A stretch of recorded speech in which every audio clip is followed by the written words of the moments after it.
Beredar sebuah video viral pengakuan seorang siswa yang merasa tak enak badan usai makan kecubung.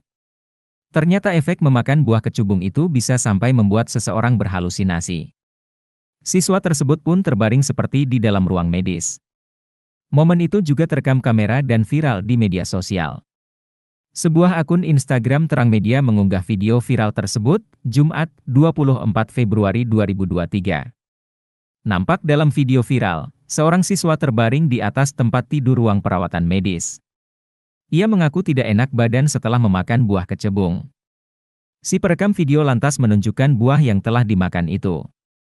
Nampaknya buah yang dimakan pun ternyata baru satu gigitan saja. Namun membuat anak itu merasa tidak enak badan. Siswa itu juga terbaring lemah. Dua orang petugas medis nampak menginterogasinya. Si siswa juga masih sempat tersenyum ke arah kamera.